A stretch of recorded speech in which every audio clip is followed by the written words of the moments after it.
E aí, agora todo mundo, até Hitler, é comunista. O que você acha desse combo aí que a gente vai entrar, que tem tudo a ver? A gente vai falar sobre Maduro, mas eu queria que você fizesse aí um apanhado dessa história de Zuckerberg, de associar Hitler ao comunismo. Como é que você vê essa estratégia aí dos extremistas de direita, Hugo? Seja bem-vindo. Boa tarde, boa noite, né? Já estamos aqui na fronteira, Yara. Um bom ano também para você, para o Henrique e para o nosso público. Bom, é uma loucura, porque na época dele, o Hitler, ele claramente se colocava contra o comunismo, que ele chamava de bolchevismo, contra o cristianismo e contra o judaísmo.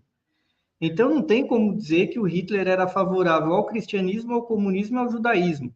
Inclusive, o Hitler ele se opunha ao comunismo, dizendo é uma criação de um judeu. Como ele, ele enfatizava esse ponto. Na verdade, ele negava que Cristo fosse judeu, baseado em umas teorias malucas, mas ele dizia foram judeus que lá atrás começaram com essa história de cristianismo reconhecendo Cristo como Messias, é uma ideia ruim por essa razão.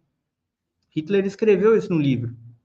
Então, essas figuras da extrema-direita que associam Hitler com a esquerda, elas estão mentindo claramente, estão passando o recibo da perversão delas, elas estão fazendo um jogo retórico, né?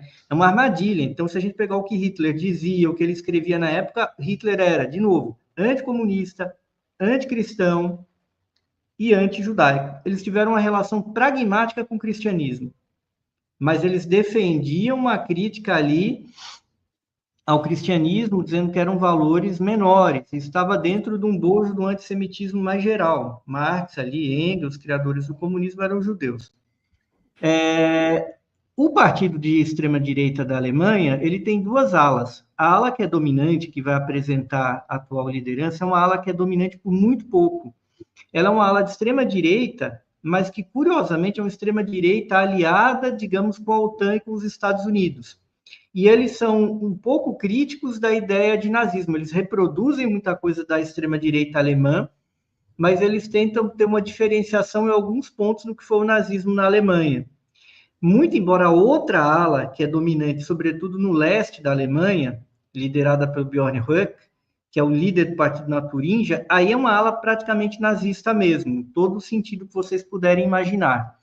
Então, há essa divisão lá na extrema-direita, mas eles partilham, evidentemente, muitos valores com o que foi o partido nazista. Se chamava nazista, inclusive, como uma oposição ao socialismo, porque a gente tem que se lembrar que o comunismo internacionalmente se organizava na forma da Internacional Comunista, como interna em alemão. Então, o contrário de internacional comunista é nacional-socialismo, né? Por essa razão, essa brincadeira de um socialismo voltado para um país só, não no sentido que Stalin colocava, no sentido de falar socialismo para mim e o inferno para o outro. E é claro que era o socialismo no sentido de uma distribuição vulgar, não era de uma mudança do regime de propriedade. O professor Beluso coloca muito bem que o nazismo foi um dos regimes mais privatistas da história. Ele não estatizou porcaria nenhuma na Alemanha, ele criou empresas, ele amplificou o poder das grandes corporações alemãs. Quem fazia tanque para a Alemanha nazista era a Porsche, quem fazia canhão era a ThyssenKrupp, que faz hoje em dia elevador. Quem fazia uniforme para os oficiais nazistas era Hugo Boss. Quem fazia composto químico para matar pessoas em campo de concentração, judeus, ciganos, LGBTQIA+, pessoas de esquerda, era a Bayer. Não era estatal da Alemanha. Então, há uma falsificação histórica do que foi o nazismo como uma peça retórica, estratégia, conversa mole da extrema-direita atual. A extrema-direita atual, semelhante a Hitler, claro, com algumas atualizações, eles defendem o autoritarismo, eles defendem o capitalismo, eles defendem a economia privada, e essas figuras como Elon Musk apoiam a AfD. Não que os partidos do establishment político alemão sejam santos, eles apoiaram e insuflaram a guerra na Ucrânia, eles apoiaram o genocídio contra os palestinos, isso é importante a gente lembrar, Então, não tem, a política alemã, infelizmente, está dominada por grupos que são muito ruins de um modo geral. Não, a Volkswagen também estava, o Wes perguntando aqui no chat, estava todo mundo junto naquela época, naquele período. A gente tem um lance ruim dos dois lados, entendeu? O Biden normalizou uma parte da extrema-direita da Europa. Ele recebeu a Giorgia Meloni, que é a primeira-ministra da Itália, e vem de um partido que é descendente do velho partido fascista lá do Mussolini.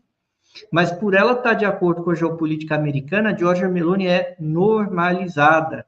A extrema-direita da Polônia, que governa, é normalizada também. A extrema-direita que é criticada é aquela que não está de acordo com os liberais. Mas a gente tem de fugir dessa armadilha dos liberais. E no meio dessa confusão toda, a gente tem de ter autonomia em relação a redes sociais. A gente precisa ter redes sociais próprias. Eu estava falando pelo Twitter com o Célio Turino, até mandar um abraço para ele. O Mink, nos 2 primeiros governos do Lula, estava desenvolvendo protótipos para plataformas como esta daqui existirem. Isso não foi levado a cabo, tá? E o Brasil tem todas as condições para criar aplicativos para a gente não depender desse YouTube aqui, desse StreamYard, do Twitter, que é o X, de tudo mais. A gente tem de escapar isso, a gente precisa ter autonomia nacional. E uma coisa importante, que é um problema que todo mundo está subestimando, que o Zuckerberg, muito mais que o Elon Musk, ele tem uma capacidade de chantagem maior contra o Brasil, porque ele tem o WhatsApp, e o WhatsApp ele é central para a comunicação no Brasil hoje. O Brasil poderia criar um aplicativo de comunicação, como tem lá na China, o WeChat, e juntar com o Pix. Já que tem um Pix aqui, poderia juntar e criar um Pix Zap aí, para substituir isso. O Brasil está na mão, porque as pessoas trabalham com o WhatsApp, as pessoas falam com as suas famílias com o WhatsApp. Então, o Zuckerberg, que nunca foi santo, que ajudou o Bolsonaro em 2018, que usa o tal da checagem de fatos, que ele derrubou agora, para censurar conteúdo pró-Palestina. É importante a gente lembrar isso, que essa checagem de fatos nunca foi usada de uma maneira correta, e a derrubada dela marca só uma mudança nessa estratégia. Agora, o maior problema do que o Zuckerberg está fazendo, e a gente tem de lembrar de 2018, que já parece que ficou muito no passado, é como o WhatsApp foi utilizado pelo bolsonarismo para impulsionar a vitória do Bolsonaro, porque mesmo com o Lula preso incomunicável, eles precisaram trapacear usando o WhatsApp. Quer dizer, o Zuckerberg não sabia disso, isso estava sendo feito com disparos em massa. Então, aqui isso foi proibido na última eleição, mas 2018, além de tudo, teve esse papel do WhatsApp que foi agora meio que ignorado. Parece que o Zuckerberg trocou de posição agora, ele não trocou de posição agora. O Zuckerberg sempre foi um cara defensor da direita radical americana, do sionismo. Sempre foi isso, gente. E eu acho que, deixa eu só, para poder trazer para o nosso tema principal aqui da vinda, Henrique, eu queria perguntar para você, Hugo, sobre essa questão do Maduro. Gente, é uma ladainha a mídia progressista. Eles só não chamam o Maduro de bonito. E olha, não estou aqui defendendo o Maduro nem nada disso, mas são os vários pesos e medidas. Parece essa história, né? A gente não pode confiar em liberal, porque olha, até dá voz para Maria Corina Machado, uma representante da extrema-direita, uma golpista, uma Guaidó de saias, eles estão dando. E eu queria que você trouxesse para a gente seu olhar sobre essa posse do Maduro hoje, que tomou posse para o terceiro mandato. E, olha, não muda o disco, é a tal das atas, a tal das atas. Eu quero ver em 2026 o que a gente vai fazer com essa história das atas, viu, Hugo?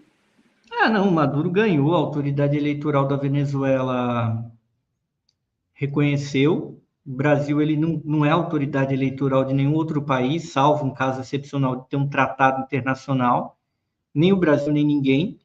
E se tem algum problema com a última eleição venezuelana, é um problema venezuelano que vai ter de ser resolvido internamente, seja mediante uma ação judicial, seja mediante um movimento, seja mediante uma revolução. Agora, a oposição alega que venceu com 70% de votos. Eu acho muito remoto que alguém pode ter tido uma eleição fraudada com 70% e não conseguir parar o país em seguida, né?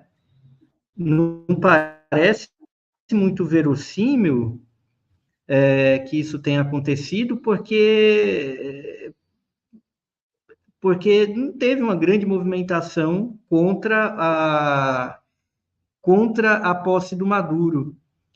E o Maduro toma posse aí, se mantém resistindo, a Venezuela crescendo, a Venezuela com inflação menor do que a Argentina, né? E a mídia brasileira dizendo que está tudo bem com a Argentina, quando na realidade os dados econômicos da Argentina são muito piores do que da Venezuela. E uma parte do campo progressista aqui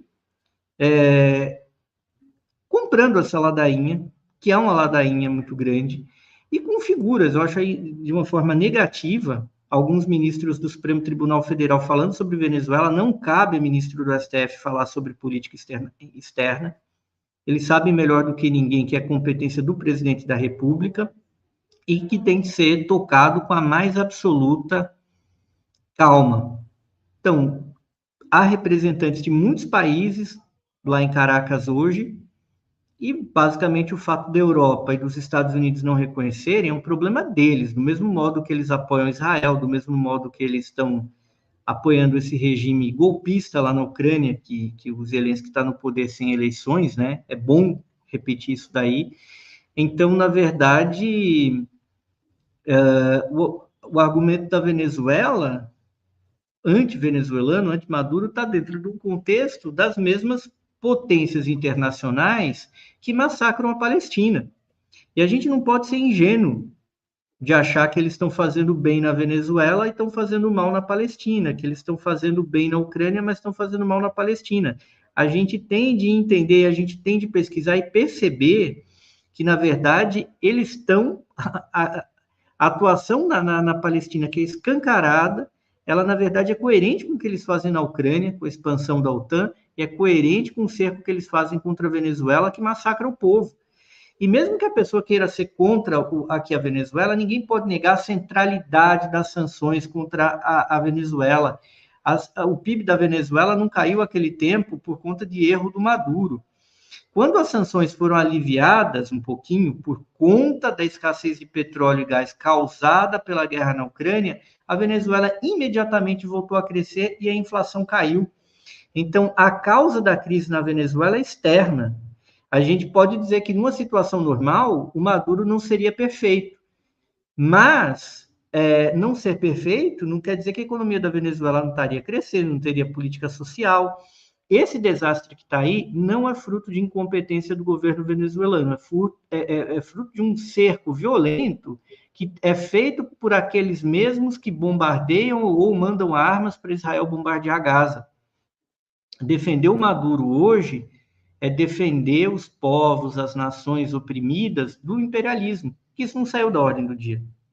Muitíssimo pelo contrário. Henrique? Olá, Hugo, tudo bem? Boa noite. Hugo, eu queria perguntar, agora a gente vai mudar um pouquinho o foco da coisa. A gente sabe que, assim, vai precisar de muito tempo, e não é de pouca água embaixo da ponte, não. Seria um oceano d'água embaixo da ponte, para que o alinhamento existente entre a Europa e o bloco europeu, a União Europeia, com os Estados Unidos acabe. A coisa não vai acabar nunca, eles estão caminhando juntos aí há muito tempo, desde o pós-guerra, mas a coisa ficou estranha nesses últimos dias com a declaração, né, as declarações insistentes do Donald Trump a respeito de tomar a Groenlândia à força do reino da Dinamarca, a Dinamarca que é um país da União Europeia, um país europeu da União Europeia e membro da OTAN, né, e aliado dos Estados Unidos, inclusive, muito próximo, embora seja um país muito pequeno, mas enfim. Isso criou essa semana uma situação, a gente viu aqui na Europa uma repercussão esquisita, porque assim, dois aliados de primeira hora dos Estados Unidos, que não deixam de se confessar aliados, naturalmente, reagiram de uma forma bastante grave e incomum para o histórico de relação entre essas nações e os Estados Unidos. Um deles foi o ministro de Relações Exteriores, o chanceler da França, do governo do Macron, e o outro foi o porta-voz do governo alemão, né, do chanceler Olaf Scholz, e os dois foram mais ou menos na mesma direção, inclusive o da França, o ministro de Relações Exteriores, foi bastante assintoso ao dizer que a Europa precisa se proteger militarmente porque ninguém tem o direito de invadir a soberania, enfim, aquela conversa toda territorial de ninguém. que está acontecendo aí? É claro que, como eu disse, precisaria de um oceano d'água embaixo da ponte para poder mudar alguma coisa na relação entre esses dois blocos aí, geopoliticamente falando, mas assim, tá um troço meio estranho esse tipo de declaração do Trump contra um aliado e a reação dos aliados sem aparentemente se intimidar e sem se alinhar com a declaração dele. Como é que você vê isso? Olha, Henrique, eu acho que é bravata do Trump, porque ele está negociando o final da guerra da Ucrânia, porque ele precisa acabar com a guerra para diminuir a inflação nos Estados Unidos ou diminuir a taxa de juros. E ele está pressionando os europeus, né? Porque você falou do Canadá, mas a gente tem de lembrar que o chefe de Estado do Canadá é o rei da Inglaterra, é o rei Charles. Então, o Canadá é um país soberano, pero no mútuo. Então, quando você está cutucando o Canadá, você está cutucando o Reino Unido. Quando você está cutucando a Groenlândia, você está cutucando a Dinamarca. E, no fim das contas, está pressionando a Europa como um todo. Então, o Trump está apertando ali a Europa para dizer, olha, coopera comigo no fim desse conflito, que eu ajudo, porque, sobretudo, o Reino Unido, ele é um grande incentivador da guerra na Ucrânia, inclusive no seu lobby dentro dos Estados Unidos, que hoje em dia opera muito por dentro do Partido Democrata. Então, o Trump está fazendo uma ameaça muito clara para a Europa colaborar, porque senão a Europa vai perder. Basicamente assim, se os Estados Unidos invadirem a Groenlândia, não vai ser a Dinamarca que vai conseguir defender, mas vai criar uma grande cisão na OTAN, porque a Dinamarca é pequenininha, nada, a Dinamarca é um país muito pequeno, um país mais ou menos com a população do Uruguai, um pouco mais que a população do Uruguai, não muito mais, que tem forças armadas modernas, é um grande cliente da indústria bélica americana, né? Então, eles têm um armamento moderno, embora com pouca tropa.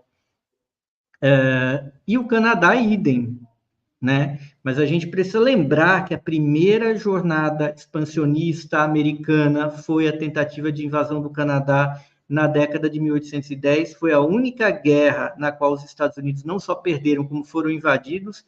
Washington foi ocupada pelas tropas canadenses e foi queimada. Isso aconteceu. Quando os Estados Unidos criaram condições de invadir o Canadá, ali já não havia mais interesse, porque havia um acordo com os britânicos, com os franceses. Então, quando eles queriam, eles não podiam. Quando eles puderam, de acordo com os acordos que existiam. Mas a gente precisa lembrar também que a política do Canadá, embora ocidentalista, dentro da OTAN durante a Guerra Fria, muitas vezes ela tinha uma relação boa com o bloco socialista, sobretudo no governo do pai do Trudeau, Pierre Trudeau, que ao contrário do filho foi um grande homem. O Trudeauzinho, ele não consegue nem ser pequeno, né? É um grande canastrão, mas o pai dele fez uma política muito, quase não alinhada. Por quê? Porque o Canadá precisava se mover de uma forma a manter a sua soberania. Por isso que o Pierre Trudeau, quando é que veio a tentativa de assimilação do Canadá? Quando acabou a União Soviética. Veio o NAFTA, e o NAFTA, já na década de 90, já é parte de um projeto para os Estados Unidos englobarem, primeiro pela via econômica, o Canadá, como com o México também. E a gente tem a presidenta do México aí, excelente, a Claudia Sheinbaum, fazendo uma luta muito corajosa contra o Trump, mas o Trump pega mais leve com ela do que com o Canadá, porque ele sabe que o Canadá está numa posição mais frágil, carece de liderança o Canadá não tem um Pierre Trudeau, tem um Justin Trudeau, e é por isso que o Trump bate. Mas, na minha opinião, o Trump está batendo porque ele está pressionando a Europa para subordinar a Europa. Provavelmente a gente vai ter uma Groenlândia mais autônoma, talvez independente totalmente da Dinamarca, como um estado fantoche americano no Ártico, e ele vai pressionar o Canadá para um aumento da subordinação. A próxima eleição no Canadá tende a ser vencida pela direita dura, com Pierre Poilievre, que não é francês, os pais adotivos dele que são de uma família franco-canadense, mas esse cara é um Milley premium. E na hora H, ele vai se subordinar ao Trump. E o Trump está fazendo certo, está humilhando o Canadá para o Canadá obedecer. O que pode dar errado no caso do Trump é mexer com o México, porque se a Claudia Sheinbaum crescer um pouco mais de popularidade, ela vai ter 100% de popularidade. E aí o Trump vai acabar rompendo com o México, com a população mexicana inteira apoiando a Cláudia, sobretudo os mexicanos que moram nos Estados Unidos e os hispano-americanos de um modo geral. Então, a estratégia dele está errada aí. Agora, a gente tem de olhar que o Trump é um estrategista hábil. Ele está atacando aqui o oeste, mas ele está mirando no leste. O alvo dele é terminar a guerra na Ucrânia por uma questão econômica. A guerra na Ucrânia é um mau negócio. Eu sempre vim aqui na Fórum e disse, sempre foi um mau negócio. Joe Biden amarrou seu mandato nessa guerra e ele foi derrotado. Ele não conseguiu derrubar o Trump. Ele não conseguiu derrubar o Putin. E o Trump sabe muito bem que se ele mantiver essa guerra, se ele não conseguir algum tipo de acordo para parar essa guerra, é um problema. Que ele tem de ficar metendo dinheiro lá, gerando um petróleo e um gás. E por outro lado, a consequência que vai haver é ele ter de manter, lá o Banco Central americano, manter a taxa de juros lá no alto, o que mata o governo dele.